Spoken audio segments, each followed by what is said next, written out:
హల్లెలూయా. నా కోరిక నీ ప్రణాళిక పరిమళించాలని, నా ప్రార్థన విజ్ఞాపనం నిత్య మహిమలు నిలవాలని, అక్షయుడాని కల్వరి త్యాగము అంకిత భావము కలగజేసెను.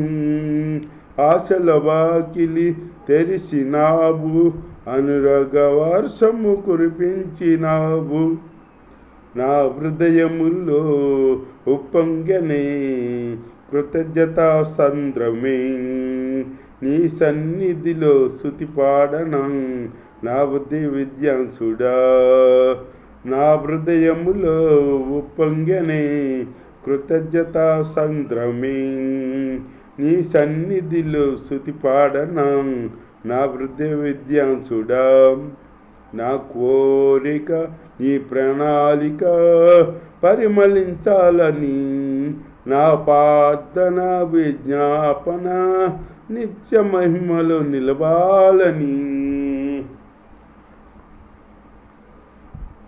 నాలో ఉన్నది విశ్వాసవరము, తోడై ఉన్నది వాగ్దాన బలము, ధైర్యపరచి నడుపుతున్నది విజయ శిఖరపు దిశగా. నాలో ఉన్నది విశ్వాసవరము, తోడై ఉన్నది వాగ్దాన బలము, ధైర్యపరచి నడుపుతున్నవి విజయ శిఖరపు దిశగా.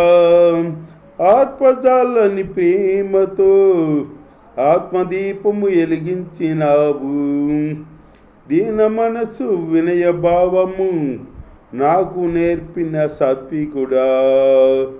ఆత్మజాలని ప్రేమతో ఆత్మదీపము వెలిగించినావు, దీన మనసు వినయ భావము నాకు నేర్పిన సాత్వికుడా.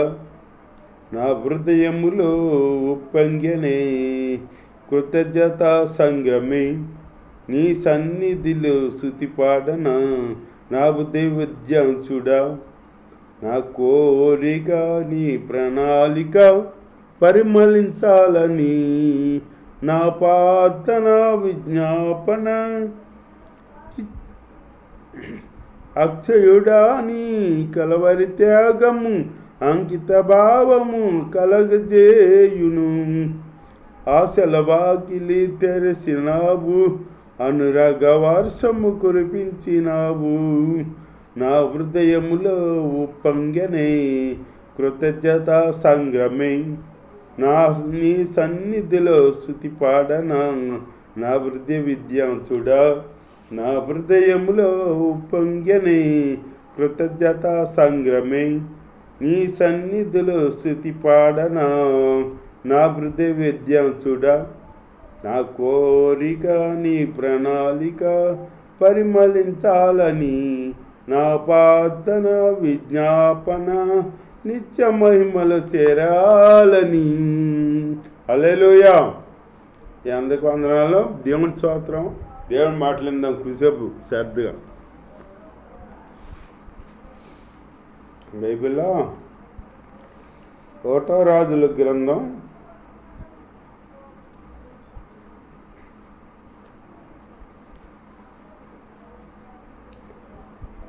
13 ఎలీషా 13వ అధ్యాయం. ఏలియా దాన్ని విని తన దుప్పటితో ముఖము కప్పుకొని బయలుదేరి గృహవాకిట నిలిచాను. అంతలో ఏలియా అచ్చట నీవేమి చేస్తున్నావని ఒకడు పలికిన మాట అతనికి వినబడెను. ఏలియా, ఈ గృహ దగ్గర నువ్వేమి చేస్తున్నావు అని ఒకడు మాట వినబడింది.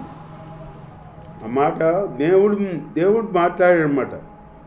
అందుకతడు ఇశ్రాయేలు వారు నీ నిబంధనను తోసివేసి నీ బలిపీఠములను పడగొట్టి నీ ప్రవర్తలను ఖడ్గము చేత హతము చేసిరి. సైన్యముల అధిపతియు దేవునగు యెహోవా కొరకు మహారోషము గలవాడని నేను ఒక్కడనే మాత్రమే మిగిలి ఉండగా వారు నా ప్రాణము తీసుటకై చూస్తున్నారు అని చెప్పాను. యెహోవా నామముకు నేను ఒక్కడనే మహారోషం కలిగి నిలబడి ఉన్నాను అంటున్నాడు ఏలియా అంటుంటే అప్పుడు దేవుని స్తోత్రం హల్లెలూయా ఒక మహారోషం కలిగి ఉన్నాడంట. మహారోషం కలిగి ఉన్నాడంటారు ఒక్కొక్కరు. ఇప్పుడు కొత్తగా రక్షణ పొందిన వాళ్ళు ఎక్కడ ఆగ్రహ విశ్వాసం అలాగే దేవుడు నాలోనే ఉన్నాడు అనుకుంటారు. ఇక వాళ్ళు అట్లాంటి వాళ్ళు ఉంటారు. ఇక్కడ ఏలియా అట్టగా అంటున్నాడు, మహారోషం కలిగి నేను ఒక్కడనే ఉన్నాను నిలబడి కొరకు అని చెబుతున్నాను అనమాట. దేవుడి కొరకు నిలబడి మనం ఎందరో ఉండగలరు, ఆయన ఒక్కడు కాదు. సంఘంలో నేను ఒక్కడనే ఉన్నాను, దేవుడి కొరకు నిలబడేవాడిని అని అనుకుంటారు అనమాట. వాళ్ళ ఊహలో దేవుడి కొరకు నిలబడే వాళ్ళు ఎందరో ఉంటారు. అట్లాంటి మాటలు మనం అనుకోకూడదు. ఇక్కడ ఏలియాగా అంటున్నాడు అనమాట, నేను ఒక్కడనే మహారోషం కలిగి ఉన్నాను అని చెబుతున్నాను అనమాట. దేవుని స్తోత్రం హల్లెలూయా.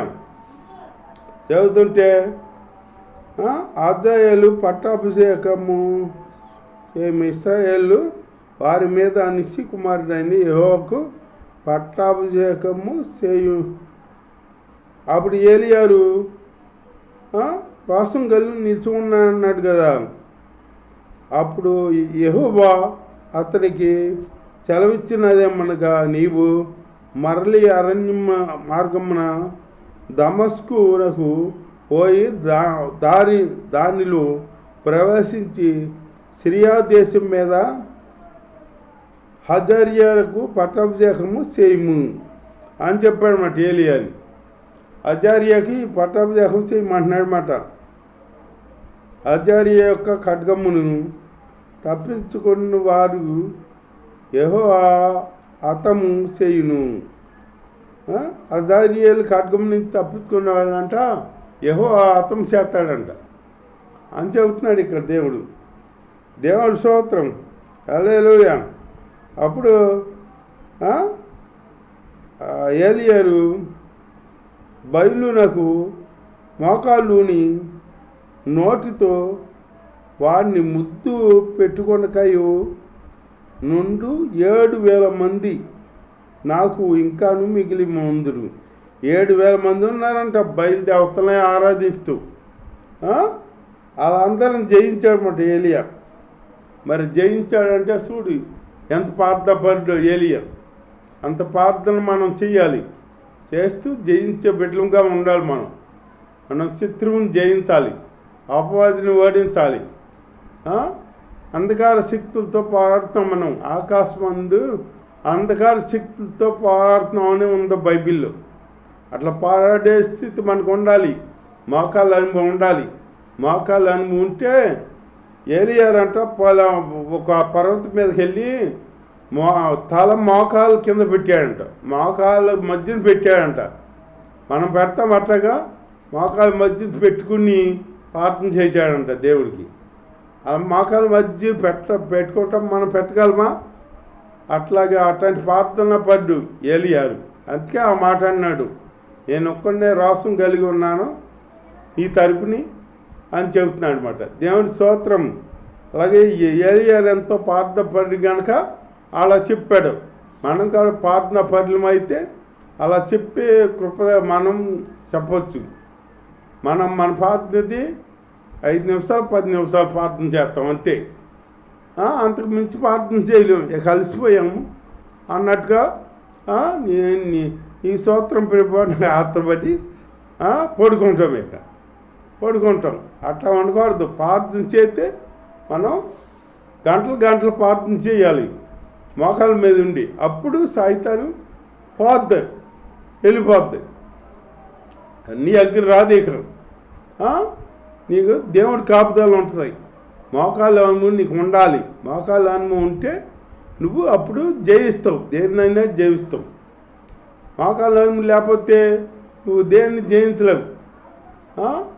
ఊరికే ప్రార్థన చేసి నిలబడి ప్రార్థన చేస్తారు కొంతమంది, నిలబడి ప్రార్థన చేస్తారంట, నడుస్తా ప్రార్థన చేస్తారంట. అట్లా అట్లా కాదు, అవన్నీ ప్రార్థనలు కాదు. మోకాలు ప్రార్థన ఉండాలి నీకు. మోకాలు ప్రార్థన ఉంటే నువ్వు అందరిని జయించగలవు. అలాంటి జయ జీవితం పొందుకోవాలి నువ్వు. ప్రార్థన జీవితం అనుభవం ప్రార్థన కలిగి ఉండాలి. ప్రార్థన లేకపోతే నువ్వు ఏదో అంటారు చూడు, మనకే మన బలం మోకాలు ప్రార్థనే. మోకాలు ప్రార్థన చేస్తే మనకి ఏదైనా కార్యం జరిగిద్ది అన్నమాట. మోకాలు ప్రార్థన లేదనుకో, సైతాన్ని మనల్ని మాట్లాడుతూ వచ్చి ఉడతూపులు ఊపుద్ది అన్నమాట. ఎటు ఊపితే అటు ఊగుతాం. అట్లాగే మందిరానికి వచ్చి కాడ కొందరు ఇట్ట ఊగుతారు, అందరూ ఉయ్యాల జంపాలేగా నిద్రపోతారు. నిద్రపోచి సైతాన్ ఏంటి నెల మీద కూర్చుంటుంది అన్నమాట, వచ్చి ఊగుతారు. ఇక్కడ ఊగే జీవితం పోవాలంటే, అవన్నీ పోవాలంటే మోకాలు ఉండాలి నీకు. మోకాలు ప్రార్థన ఉండాలి. మోకాలు ప్రార్థన ఉంటే నువ్వు జయించగలవు దేన్నైనా. మోకాలు ప్రార్థన లేకపోతే నువ్వు దేన్ని అసలు దేన్ని జయించలేవు, దేన్ని కదపలేవు. అసలు నీకు ప్రార్థన చేస్తే సైతాన్ కాదు కదా, ఏది అవతలకి వెళ్దాక నీ ప్రార్థనలో పట్టేది. నీ ప్రార్థనలో పట్టి ఉండాలంటే మోకాలు అనుభవం ఉండాలి నీకు. గద్దించాలి, సాతాన్ని గద్దించే ప్రార్థన చేయాలి. చేస్తే నీకు జయం వస్తుంది. అప్పుడు జయ జీవితం పొందుకుంటాం. అంతేగాని ఇక్కడ ఏలియారు చూడు, మోకాలు మధ్య పెట్టాడంట. తల మోకాలు మధ్య పెట్టగలబా నువ్వు? మోకాలు మధ్య పెట్టి అలా ప్రార్థన చేసేవాడు కాబట్టి దేవుడు ఏలియాని అంతగా దీవించాడనమాట. అది బైబిల్ ఆవర్తన. ఇక్కడ అక్కడ ఏలియారు చంపినప్పుడు అది యజ్బేల్ రానికి తెలిసిందంట. ఆహాబు చెప్పాడు, ఆహాబు రాజు చెప్పాడు అన్నమాట. చెబితే ఈ యజ్బేల్ ఏం చేసింది, ఆ ఏలియాకి ఒక ఉత్తరం, ఒక సేవకులతో మాట ఇట్లా చెప్పమని పంపించింది. రేపు ఈ పాటికి ఆ ప్రవర్తనలో నువ్వు కాడ ఒక్కడుగా ఉంటే, చేయకపోతే నాకు దేవుడు ఇంకా అపాయం తలపెట్టి ఇంకా కాంది అంటే నాకు అపాయం అవుతుంది అన్న. నిన్ను ఆ ప్రవర్తనలో ఒకళ్ళలాగా నేను చేస్తాను అనంది. అనేటప్పటికి ఏలియారు భయపడిపోయి అంత రోసం కలిగి దేవుడి కొరకు నిలబడినాడు. ఏలియారు భయపడిపోయి వెళ్ళిపోయి ఒక అరణ్యంలోకి వెళ్ళిపోయాడు అనమాట. వెళ్ళిపోయి ఒక బద్రీ వృక్షం కింద కూర్చున్నాడు అనమాట. వెళ్ళి కూర్చుని అక్కడ ప్రార్థన చేసి పడుకున్నాడు అనమాట. ప్రార్థన చేసి పడుకుంటే అప్పుడు దేవుడు దేవదూతను పంపించాడు అనమాట. పంపించి నా బిడ్డ అలసిపోయి పడుకున్నాడు, నువ్వు వెళ్ళి లేపి భోజనం పెట్టు అని దేవదూతకు చెప్పాడనమాట దేవుడు స్తోత్రం. అప్పుడు దేవదూత వచ్చి ఆయన తట్టి లేపి ఏలియాని నీ భోజనం చెయ్యి అని చెబితే అప్పుడు చూస్తే ఎవరు దగ్గర ఒక నుప్పులు పొయ్యాను పొంగడం అప్పడాలు ఉన్నాయి, రొట్టె. అప్పుడు ఆ రొట్టె తిని ఆ బుడ్లో నీళ్ళు తాగి మళ్ళీ పడుకునేటప్పటికి అప్పుడు మళ్ళీ దేవదూతలు లేపి భోజనం పెట్టమన్నాడు దేవుడు. అప్పుడు దేవదూత తెచ్చి భోజనం పెట్టి లేపి ఆయన తట్టి భోజనం నువ్వు చెయ్యి, ఈ భోజనం బలంతో నువ్వు 40 దినాలు 40 రాత్రి పగల్లో నువ్వు నడవాల్సి ఉందే, నీకు మంచి ప్రయాణం ఉంది, గొప్ప ప్రయాణం ఉంది, నువ్వు ఆ భోజనం చేయమంటే అప్పుడు లేచి భోజనం చేశాడనమాట. ఆ భోజనం చేసి ఆ భోజనం బలంతో 40 దినాలు రాత్రి పగల్లో ఆపు లేకుండా నడిచాడంట. ఇప్పుడు పాదయాత్ర చేస్తే మంత్రులు కానీ పగటాలు నడుస్తారు, రేత్రి ఎక్కడ కూర్చుంటారు. అట్లాగే రేత్ర పగటాలు కాడ నడిచాడంట ఏలియారు. అలాంటి పాదయాత్ర చేశాడు ఏలియారు. అట్లాంటి పాత